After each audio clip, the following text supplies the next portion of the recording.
जन सब बंद है। अभी आगे और भी कई पर्व आने वाले हैं। अभी ईद है, शरद पूर्णिमा है, वाल्मीकि जयंती है, फिर धनतेरस, दिवाली, भाई दूज, छठी मैया की पूजा है, गुरु नानक देव जी की जयंती है। कोरोना के इस संकट काल में हमें संयम से ही काम लेना है, मर्यादा में ही रहना है। साथियों, जब हम त्योहार की बात करते हैं, तैयारी करते हैं, तो सबसे पहले मन में यही आता है कि बाजार कब जाना है, क्या क्या खरीदारी करनी है। खासकर बच्चों में तो इसका विशेष उत्साह रहता है कि इस बार त्योहार पर नया क्या मिलने वाला है। त्योहारों की ये उमंग और बाजार की चमक एक दूसरे से जुड़ी हुई है। लेकिन इस बार जब आप खरीदारी करने जाएं, तो वोकल फॉर लोकल का अपना संकल्प अवश्य याद रखें। बाजार से सामान खरीदते समय हमें स्थानीय उत्पादों को प्राथमिकता देनी है। साथियों, त्योहारों के इस हर्षोल्लास के बीच में लॉकडाउन के समय को भी याद करना चाहिए।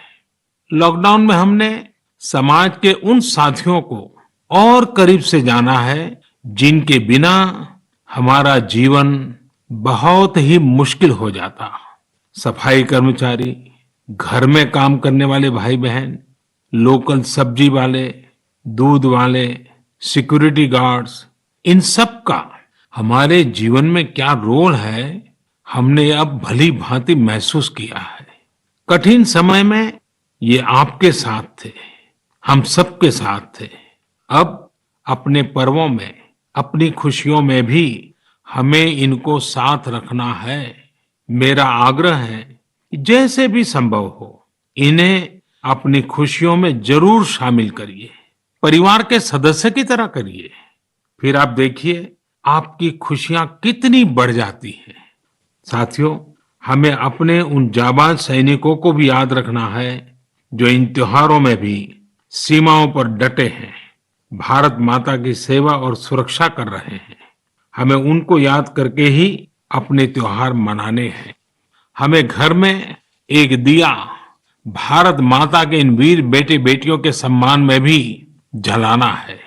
मैं अपने वीर जवानों से भी कहना चाहता हूं कि आप भले ही सीमा पर हैं, लेकिन पूरा देश आपके साथ है, आपके लिए कामना कर रहा है।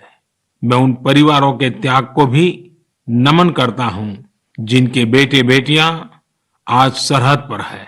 हर वो व्यक्ति जो देश से जुड़ी किसी न किसी जिम्मेदारी की वजह से अपने घर पर नहीं है, अपने परिवार से दूर है, मैं हृदय से उसका आभार प्रकट करता हूं। मेरे प्यारे देशवासियों, आज जब हम लोकल के लिए वोकल हो रहे हैं, तो दुनिया भी हमारे लोकल प्रोडक्ट्स की फैन हो रही है।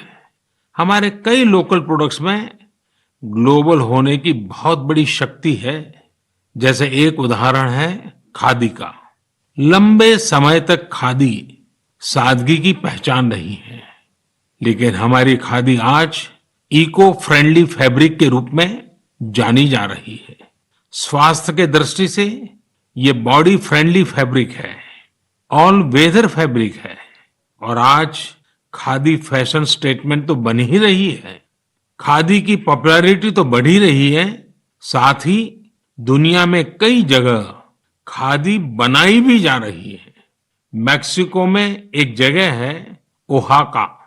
इस इलाके में कई गांव ऐसे हैं जहां स्थानीय ग्रामीण खादी बुनने का काम करते हैं।